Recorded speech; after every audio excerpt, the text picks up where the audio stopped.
Today we take for granted the motorways, A-roads and city streets, over 2,000 miles of them that form the skeleton roadmap of Britain.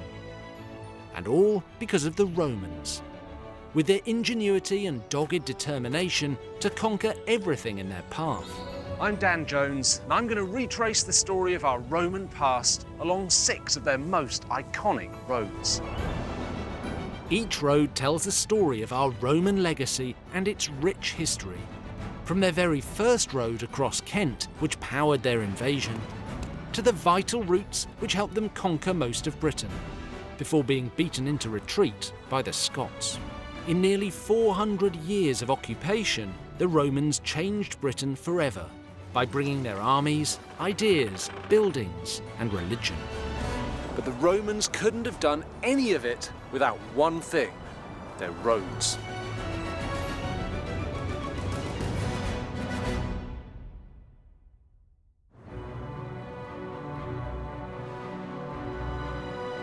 This week, I'm exploring Ermine Street, the Romans' straightest road, which runs north from their capital in London to what became their second city in Britain, York, founded in around 100 AD. Most of Ermine Street is still in use today, though we know it better as the A1. This is Bishopsgate, right in the heart of the City of London, and it's the start of Ermine Street proper. Now, about 200 miles in that direction is the city of York, and that's where I'm headed. The Romans used their roads to transport their armies and their culture and ideas. A journey along Ermine Street reveals a fascinating insight into Britain's religious past. When the Romans arrived in 43 AD, our ancestors, the native Britons, were mostly pagans who believed in numerous deities.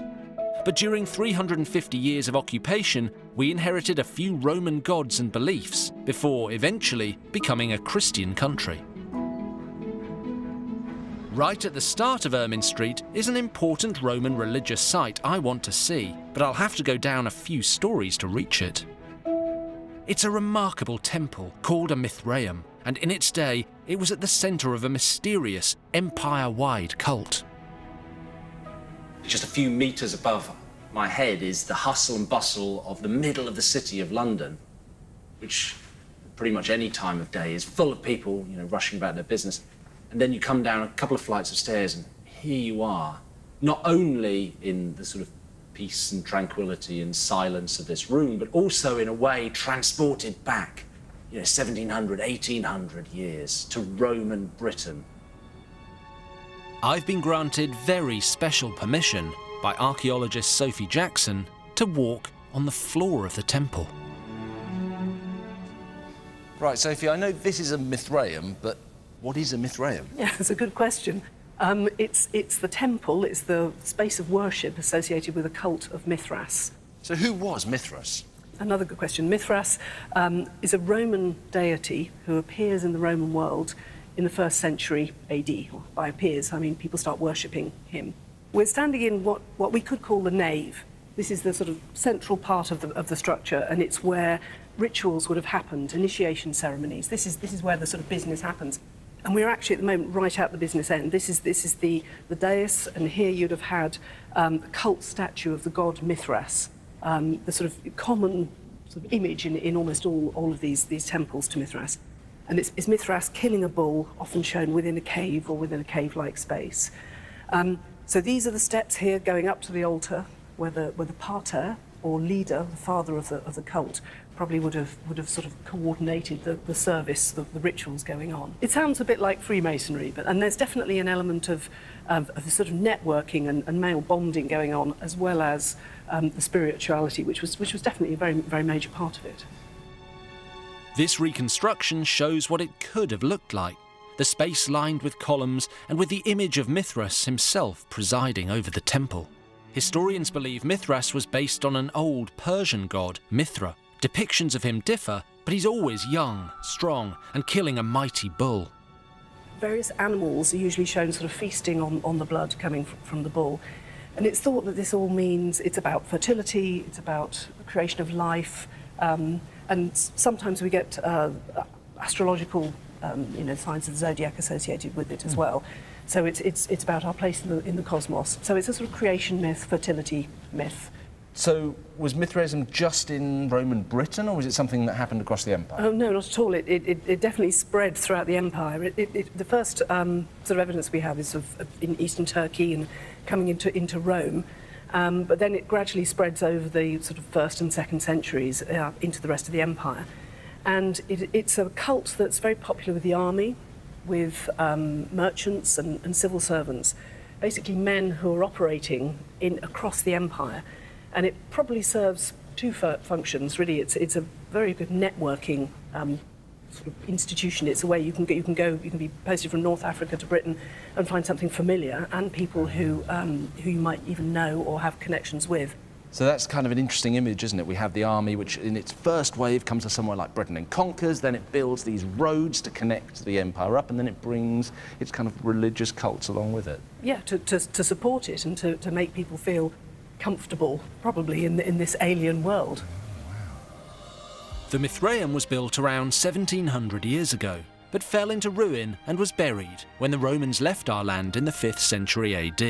It was uncovered in 1954 when an office block was built near Cannon Street, though it's been moved to a new site in recent years.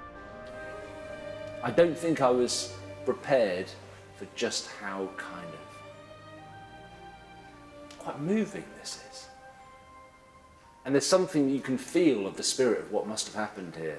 A place that was alive with people worshipping, socialising together within what remains of these walls. It's a really strange feeling to be here.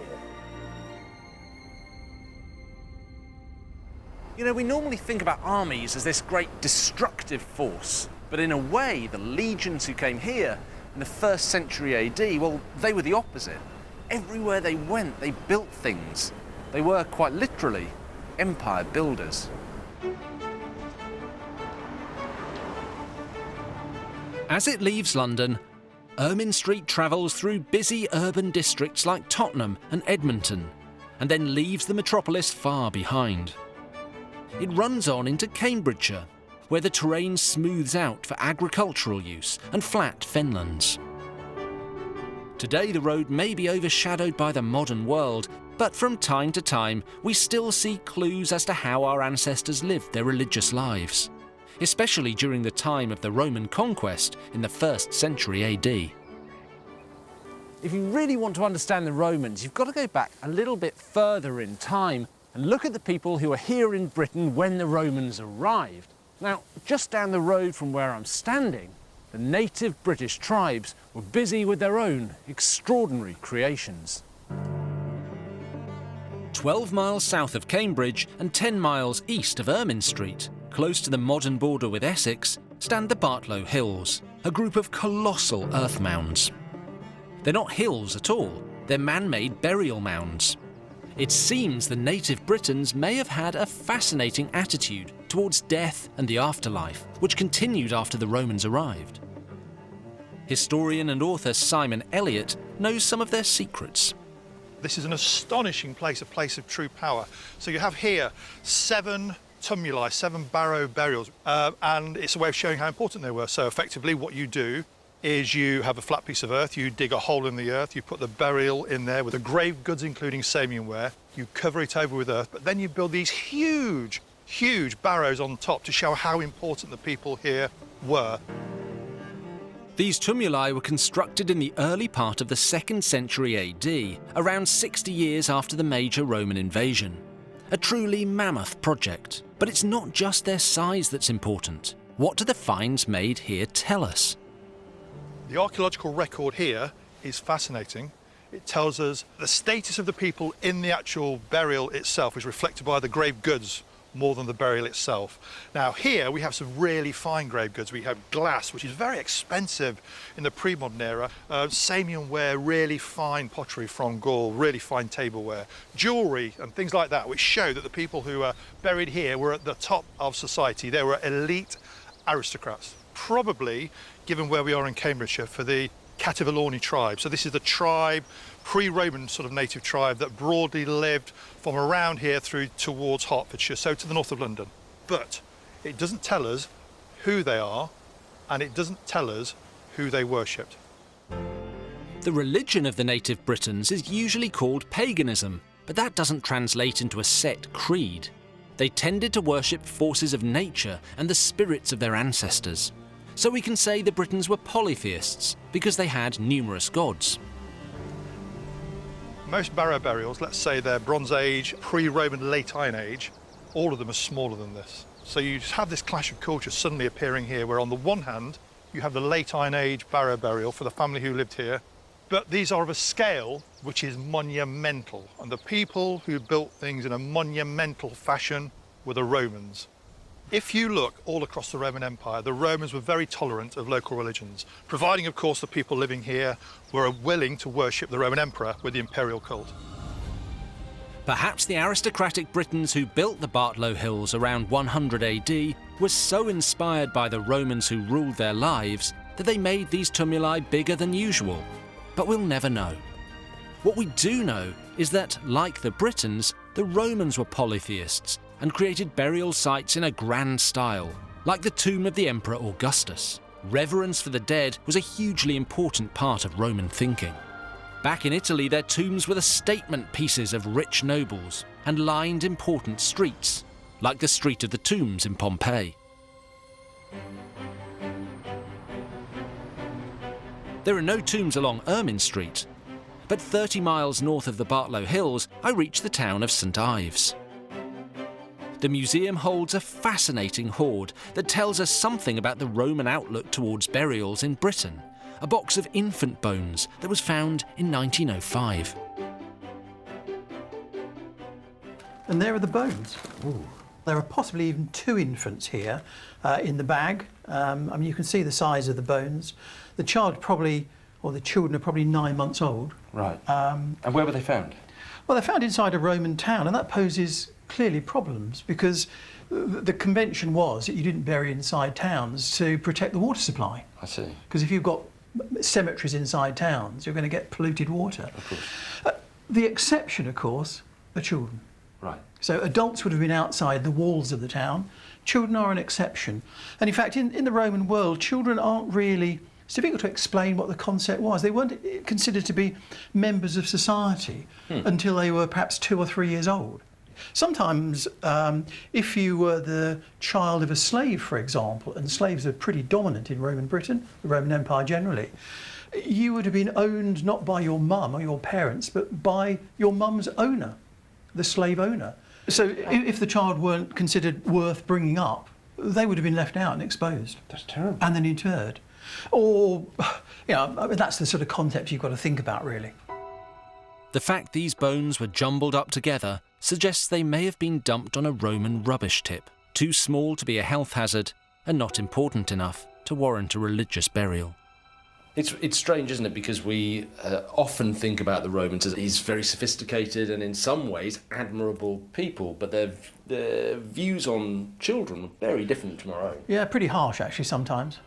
Well, shall I put them back as we found them? Yeah, please do. As carefully as I can. The bones were found a few miles further west, in Godmanchester, and they weren't the only historic discovery there. So this is my next stopping point. This is where Ermine Street crosses the Great Ouse, as well as another Roman road running down to the important legionary fort at Colchester, which is off in that direction. And you can tell the locals are quite proud of their Roman heritage. There's even a legionary on the town sign. The Romans called this place Dura Govatum. It was the site of a fort they built to quell local unrest, housing around 750 troops. Over the last 2,000 years, that small settlement has grown into a town of nearly 8,000 people. This pattern of development was repeated over and over again across the country. In the 1st century AD, the army built a fort here to control the strategic crossroads. Civilians settled around the fort, creating an informal town known as a vicus. The disorganised vicus settlement gradually evolved into something more formal. The fort was built around 45 AD, and within 20 years, when the local tribes were fully under Roman control, the troops were needed further north. As the fort was no longer required, a new building went up here that filled a new peacetime need, a way to aid communication along Ermine Street. Professor Stephen Upex wants to show me a reconstruction of it on display in the local church, and it's made of a rather unique building material. Well, this is really taking me back to my childhood, Look at actually. this. All this Lego. It's Fantastic, isn't it? But I don't think I ever built anything quite as fancy as this. No, What is it? it's the mansio. A mansio? And a mansio is an inn along the Roman road. It all goes back to the Roman state because they had what was called the post publicus, which is the Roman postal system. So if you were the governor in London and you wanted to get a message to York, for example, you would write your message on a wax tablet, you'd give it to a dispatch rider who would put it in his panniers, get on a horse and gallop up the road, gallop up Ermine Street. Mm-hmm. And when the horse became tired, they'd need a change of horse. And so how far can you gallop a horse before it gets tired? Well, they're roughly every 20 miles along the road because they're based on the former military fort system that was here. That's where the embryonic mansios would have started. So when you arrive, what do you need? You need a change of horse. You might need a meal, so there are kitchens over that side. You might need a bath, and you need a bed for the night. And were these open to anyone? I mean, could you just wander in? No, I think it's state officials and those sort of people concerned with the organisation of the province itself. I don't think you, as a member of the public, you could just wander in and have a bed for the night. It's not like a hotel. Right. They're state-organised systems. Were these unique to Ermine Street, or could you find these all over Roman Britain? Not just over Roman Britain, across the empire.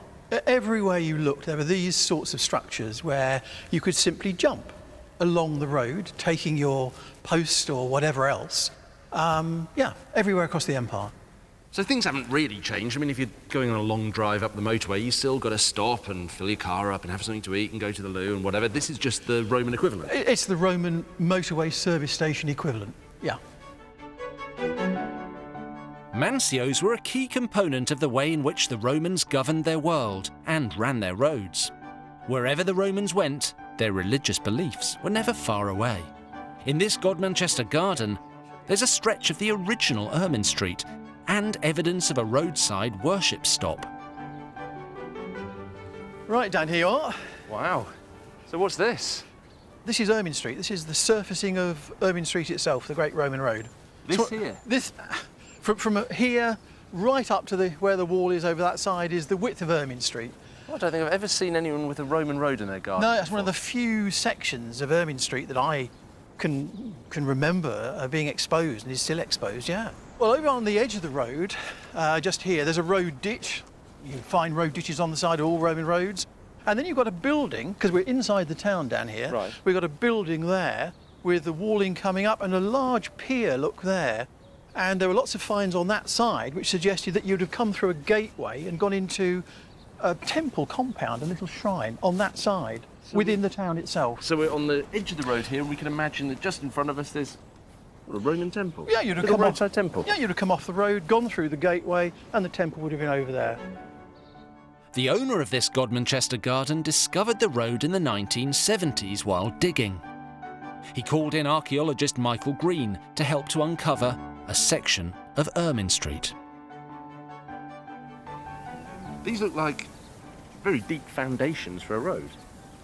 What you have to remember, Dan, there are 400 years of accumulated surfaces across the road itself. I mean, it's built up like an enormous layered cake, if you like. I think there are 6 major resurfacings. Right at the very bottom of the road is the Hadrianic layer. I mean, literally, the great and the good have walked along this very point. The Roman emperors have walked right through this rather lovely little garden. So you've got people like Hadrian coming to Britain in probably 121, goes up north to Hadrian's Wall, 122, because he organises the wall. He would have almost certainly, he wouldn't have walked along here, he'd have been carried or come in a cart or a litter of some sort. You've got a guy called Constantius, father of Constantine, and he goes up to York in, 305. He dies the following July in 306, and Constantine the Great, becomes the emperor.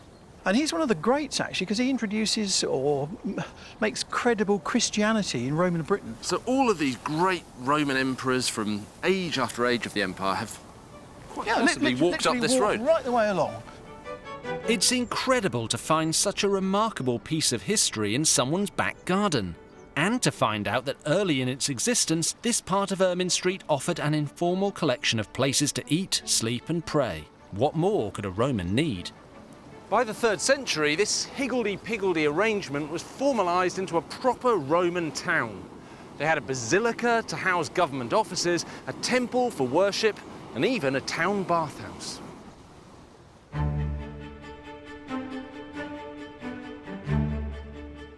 I'm travelling the Roman roads of Britain, and as I follow Ermine Street north from London, I've travelled around 100 miles into Lincolnshire. The Romans paved this route all the way to York, making one of the straightest roads they ever built, and shared their religious beliefs with our native tribes.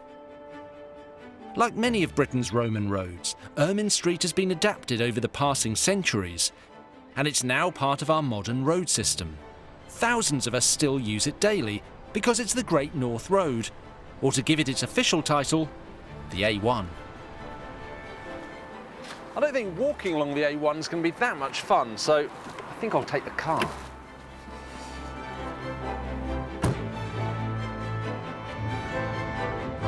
Pretty soon, I'm on an arrow-straight stretch of B Road that follows Ermine Street to a Lincolnshire town called Ancaster.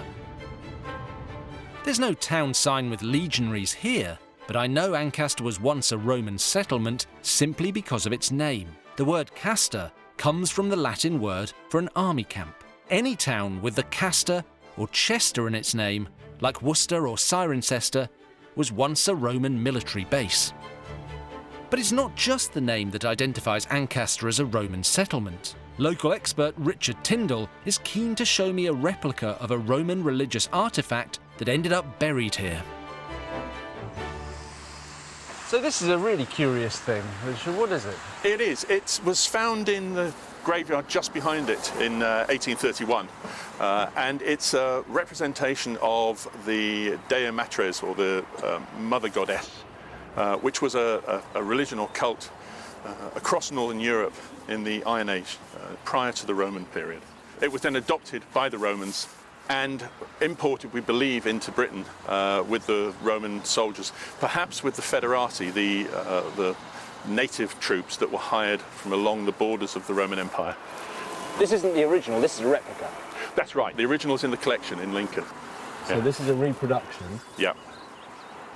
Something's missing though. Where's that middle head? We don't know. It was found as part of a temple or a shrine complex just in the corner of the graveyard here back in the 1830s. And it was found without its head. They never found that. It was found whilst grave digging, so the chances are that it's still somewhere underneath there. It just wasn't picked up. So, but it's basically the three-seated figures, although you can't see very clearly on this now. They would have on their laps, they'd have sheaves of corn, they'd have fruit, they'd have baskets of foodstuffs, and those are there, they're personifying sort of the natural world around us. The triple goddess dates back many thousands of years, at least to the 3rd century BC and the ancient Egyptians. She appears in mythology all over Europe and usually represents 3 stages of womanhood: the maiden, the mother and the old crone, and also the 3 phases of the moon: waxing, full and waning. The Romans were quite good at borrowing gods and goddesses, weren't they? Yes, we have other examples locally here. So there was a god completely unknown from anywhere else in the Roman Empire called Viridius. We only know it from Ancaster, from a couple of inscriptions which were found in stones that were reused in Roman graves. It's really interesting, isn't it, how you have this Roman Empire where there's kind of pick and mix approach to gods. You know, you can have all sorts of different gods commingling with one another. Yeah, and what we're seeing here is obviously the Romans are coming in. They're coming along the Roman roads here, and they are finding pre-existing spirits, guardians of local features, of copses of woods, and we see lots of these gods and goddesses as personifications of these local features in the landscape there. So it's not the case then that you have this sort of Roman civilization which comes in, smashes and burns and said, this is the way the Romans do it and this is the way you're going to do it. It's actually a bit more subtle. Here's how we do it, and then you mix it in. Yeah, very much so. And it's why we refer to the period as Romano-British, because to try and separate the Romans from the native population just isn't possible. In everything they do, in the pottery styles, in some of the metal work, and certainly in sort of their worship of the spirits and the gods, there's a melange. These jovial figures of fertility are clearly pagan. But from the same cemetery where they were found, here's an example of a new religious practice mingling with local traditions, a Christian burial. So Richard, here we are in a cemetery, but this sarcophagus is above the ground. Who was it? Do we know anything about it? It's from the Christian period of the Roman occupation of Britain, and it was found at the beginning of the 20th century when they were putting in a new cemetery in here, and they dug down and found that somebody already had a cemetery here. Wow. So they found approximately 200 Roman bodies here, in many different forms. Some were buried in these stone sarcophagi, some were just buried as we would expect in a normal hole in the ground. Almost all of them were Christian. How do you know that a burial is Christian rather than traditional Roman and pagan? Two main reasons. One is the orientation of the graves. All the graves are oriented in the same direction, generally east-west. The other reason is the lack of grave goods. But in Christian burial, that's in Christian not burial, part of the practice. that's basically not the practice. Yeah, so that's stopped. This modest site on Ermine Street reveals not only how the multi-god faiths of Britain and Rome were starting to merge, but also the earliest days of Christianity on our shores. It didn't take off here until the 6th and 7th centuries, when the earliest churches were set up by saints like Columba, Aidan, and Augustine, who founded Canterbury Cathedral in the year 597 AD. But there were pockets of Christianity in Britain from as early as the 2nd century, perhaps because of missionaries from other parts of the empire spreading news of Jesus Christ along these very straight roads. There's not much doubting that this is a Roman road. It just runs off into the distance as far as the eye can see. But although this was the main road north in Roman times, it quickly fell out of use after the Romans left in the 5th century AD. And it's easy to see why. There's nothing here. No matter what gods they believed in, for the Romans the key was getting between major towns via the shortest, straightest route possible. They had little interest in joining up useful local resources like springs and woods. So after they left, the locals moved away. Ermine Street went from being a main Roman trunk road to being the B6403, otherwise known as the High Dyke. Well, now I've come so far, I've even run out of tarmac, so I guess I'm going to have to follow in Roman footsteps with my own 2 feet.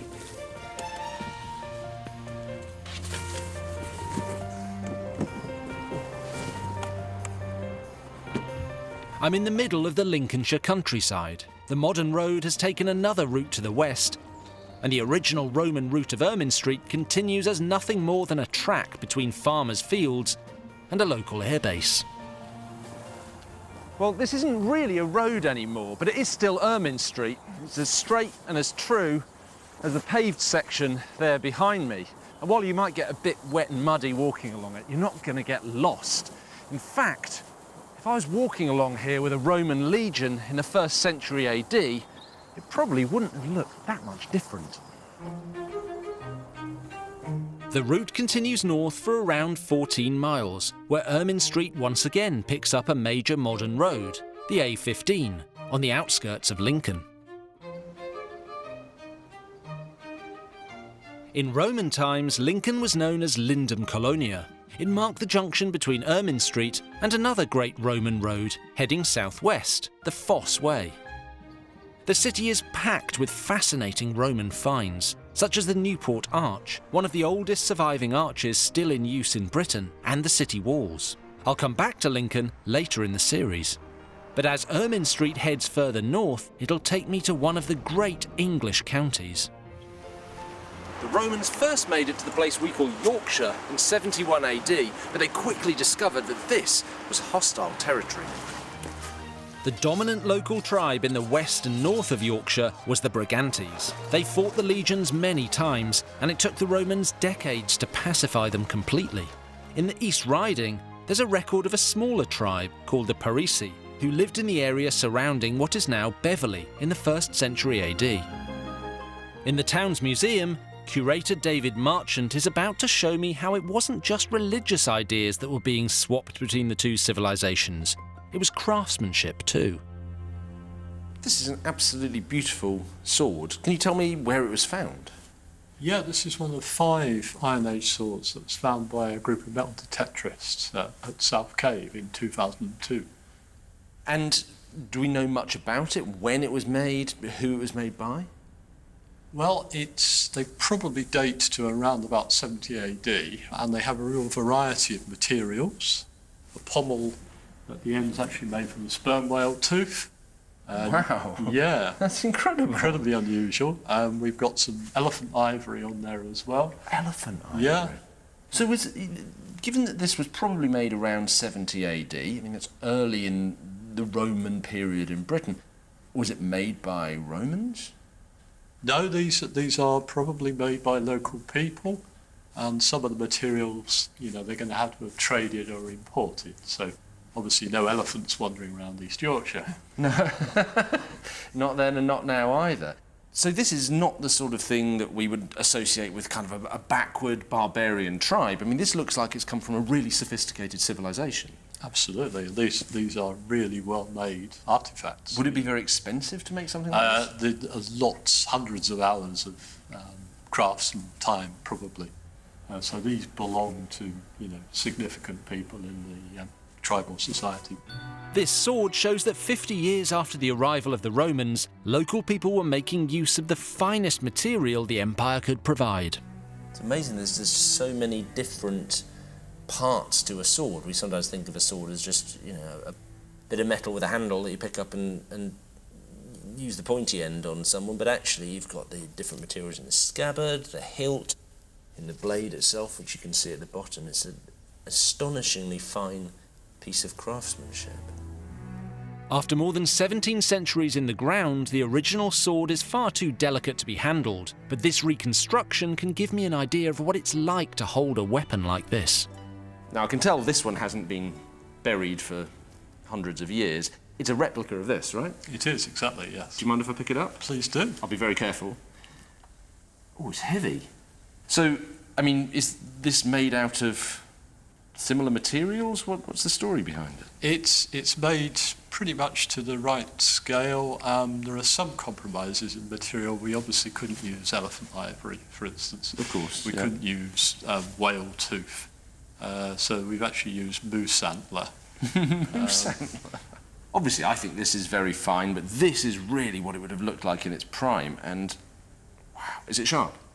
No, it's not been sharpened, but it is still pretty heavy. Oh, yeah, look at that. I mean, you feel like a king just holding it, actually. This is a proper piece of kit. Was it expensive? It's about £3,000 for that. All right, okay. I might put it down again in that case.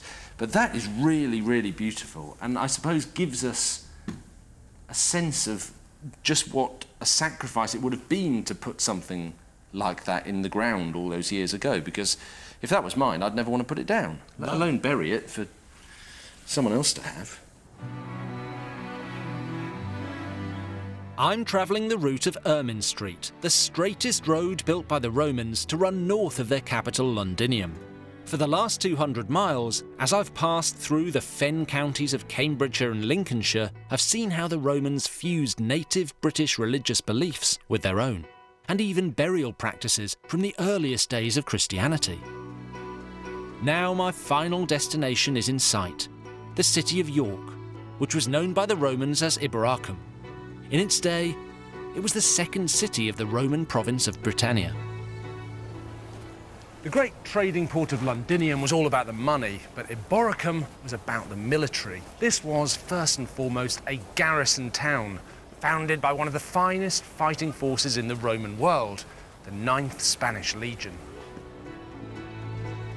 It's a legion that's passed into myth and legend. It arrived with the invasion of AD 43 and disappeared from the historical record 70 years later.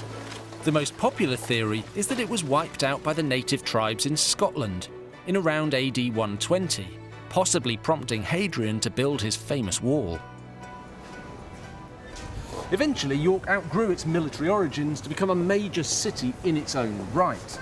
Sometime around the beginning of the 3rd century, it became the capital of its own Roman province, every bit the equal of London down south. And like London, it was a very cosmopolitan place. It drew soldiers and civilians from every part of the Roman world. And as we've seen all the way along Ermine Street, they brought some very distinctive beliefs and tastes. Adam Parker of the Yorkshire Museum is going to show me the remains of one rather unusual individual. So it's a skull of a man. It's a young man when he died, and he was buried wearing a lot of female jewellery. We know from looking at lots of the other graves in Roman Britain that men have got a certain type of jewellery that they're buried with, and women have a certain type that they're buried with as well, and this is reflecting what they wore in life. So this chap, he's got a big Whitby jet bracelet that would have ran all the way around his wrist, a few other bits of jet jewellery, he's got a copper alloy anklet on, and there are about 3 burials in Roman Britain of men with jet within them. This one had more than anything else. And why might it have been dressed like this with this kind of jewellery? So we think he's probably a Gallus priest. In the 3rd century, there's a cult that comes from the eastern part of the Roman Empire, the cult of Cybele. Cybele's lover in the myth was Attis. As part of the myth, Attis castrates himself, and the priests do this as part of their initiation. So they ritually castrate themselves in order to become this. Once they have finished their initiation, they then dress as women as part of their priestly regalia. So it might have been a man who was walking around in women's clothing and women's jewellery, and that sort of makes sense in terms of the archaeology.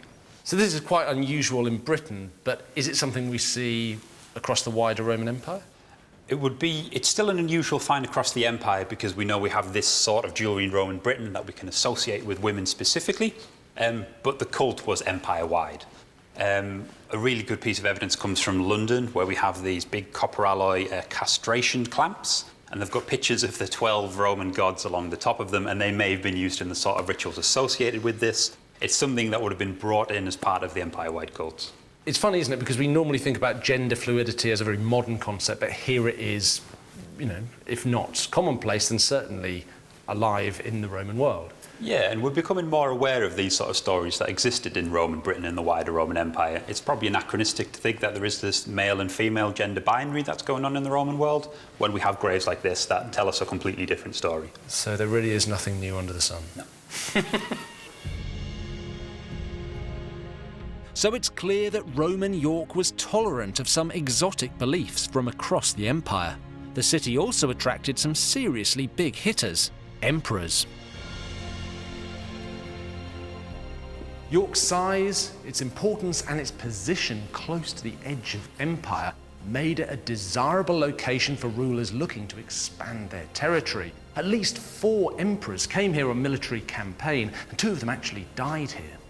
But it was one emperor in particular who left a lasting mark on the city, only not in the way he intended. He was Constantine the Great, who was proclaimed emperor by the army right here in York in the year 306 AD.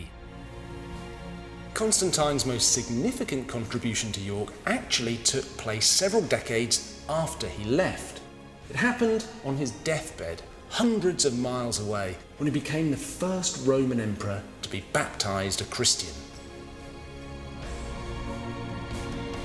Constantine's initiation led to Christianity becoming the official religion of the empire. Like Mithraeum before it, this new faith spread throughout the Roman world. The Romans had once viciously persecuted Christians, but now it was an approved faith. Adam wants to show me some more remains which prove how acceptable it had become.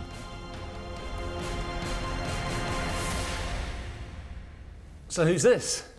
This is the grave of the Ivory Bangle Lady. She is the skeleton of a young adult female. She was between 18 and 23 when she died, and she's buried with this really high status grave goods. one of which is a jet bangle and one of which is an African elephant ivory bangle. So that's not cheap. It's quite unusual. It's a very exotic material to be able to get in Roman Britain. And it's interesting that we have this local material of Whitby jet alongside this international material of the elephant ivory. We've had some interesting scientific research done on it. There's a process called stable isotopes, which checks the chemical signatures that are surviving in your teeth. So everything that you've eaten leaves a certain sort of signature, and we know from that she grew up somewhere hot and arid, probably in North Africa. Yeah, Yorkshire's not hot and arid. Very much not. And then in her late teens, she moved to Yorkshire, and she's obviously died here and been buried here as well. Well, that's pretty amazing, isn't it? Because sometimes, I suppose, we think that, nearly 2,000 years ago, people didn't get about the world very much. But here's someone from North Africa, possibly, who's ended up as living in Yorkshire, as it now is. In the 3rd and 4th centuries, it's not just emperors that are visiting York, there are people moving out all over the empire. So she went from one furthest distance point of it to here in the fringes of the empire as well. But I suppose that given the grave goods, elephant ivory and Whitby jet, some local, some international, but they're all of high value, to move about the empire was a privilege in itself. Yeah, and it wasn't a privilege that was available to everyone. She may have been associated with the army, perhaps through a partner or family member. Certainly, the nature of her burial here suggests that she lived a very wealthy life when she lived in York. There's also an interesting plaque up here, which reads, Soror Ave Vivas in Deo, which means, Hail Sister, may you live in God. This is Christian text, and that doesn't work entirely well with this traditional pagan sort of burial. It tells us that the ivory bangle lady probably knew somebody in a Christian community, but not that she was herself Christian. But it still tells us that there was this time in the Roman Empire where you had pagan beliefs and Christian beliefs all intermingling with one another, and pagans and Christians rubbing shoulders together, right? Yeah, so Roman Ibrahim is definitely a boiling pot. We've got all the different cults of Britain, of the Roman Empire, of the East, commingling with the early Christian communities as well, and they're all getting along.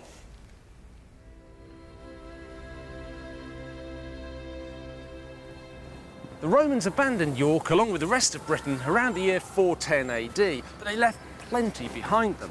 For one thing, Ermine Street, much of which remains a major north-south route today. And for another, this great city, which continued to grow and thrive for centuries as the effective capital of the north. That in turn led to the establishment of York as a major centre of the Christian faith and the building of this magnificent minster. In my journey along Ermine Street, I've seen how two cultures can blend and influence each other, creating new beliefs and bringing us the largest religion practiced in the UK today. Who says the Romans never did anything for us?